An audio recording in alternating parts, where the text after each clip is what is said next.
Bonjour, dans cette capsule vidéo, nous nous proposons de fabriquer un logo sur base d'un jeu typographique avec le logiciel Affinity Designer, le concurrent d'Adobe Illustrator. Il s'agit tout simplement de reproduire le logo que vous pouvez voir ici. Dans un premier temps, je vais lancer le logiciel Affinity Designer. Me voilà sur Affinity Designer et je vais demander la création d'un nouveau document de travail. Pour cela, je vais dans Fichier nouveau. Je vais choisir ici un document A4. Voilà, mon document A4 arrive ici. Je vais maintenant utiliser l'outil texte, que je trouve ici dans la barre d'outils. Et en faisant un simple clic sur le plan de travail, je peux encoder le mot Missing. Ensuite, je repasse en flèche noire, et je peux agrandir. Si vous voulez refaire le TP de chez vous, vous pouvez régler la typographie sur la typographie Adobe Caslon Pro. Voilà, j'ai trouvé la typo, je peux l'enclencher ici.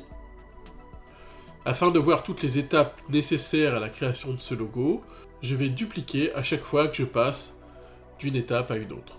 Pour dupliquer, je vais utiliser ici la flèche noire, et avec un appui sur la touche Alt, je peux, vous le voyez ici, dupliquer le texte. Pour ceux qui connaissent le logiciel Illustrator, qui est le logiciel de référence en création vectorielle, il s'agit du même raccourci clavier. Je vais zoomer ici sur mon texte, et ce que je veux maintenant, c'est casser l'effet du texte, c'est-à-dire vectoriser le texte. Alors, la vectorisation du texte, c'est le vocabulaire d'Adobe Illustrator. Sur Designer, on va parler de convertir ce texte en courbe. Pour cela, je vais aller dans le menu Calque, mon texte est sélectionné, vous le voyez, en flèche noire, et je vais lui demander de le convertir tout simplement en courbe. Voilà, il ne s'agit plus de texte maintenant, je ne suis plus capable de changer la typo ou autre chose.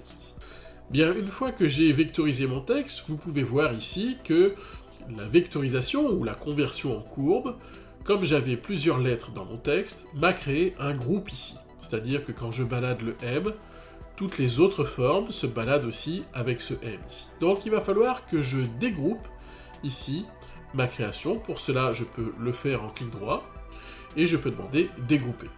Voilà. Maintenant, ici, je suis capable de sélectionner une forme, une autre, etc., etc.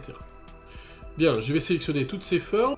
Je vais dupliquer pour passer à l'étape suivante.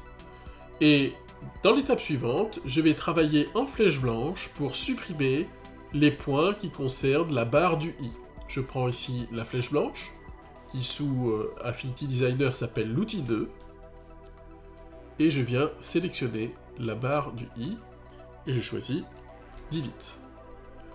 Même chose pour le deuxième i, je sélectionne tous les points que je souhaite supprimer, j'enclenche Delete, et je repasse en flèche noire.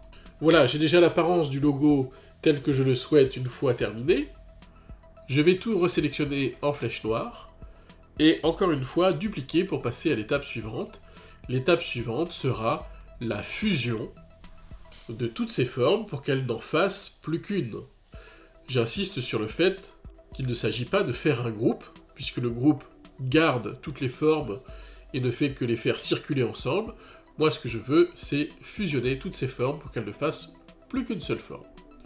Pour cela, je vais me diriger ici, dans la barre d'Affinity Designer, et vous pouvez voir des petites options de fusion. Et la première option me va bien, il s'agit de l'addition, je vais cliquer dessus.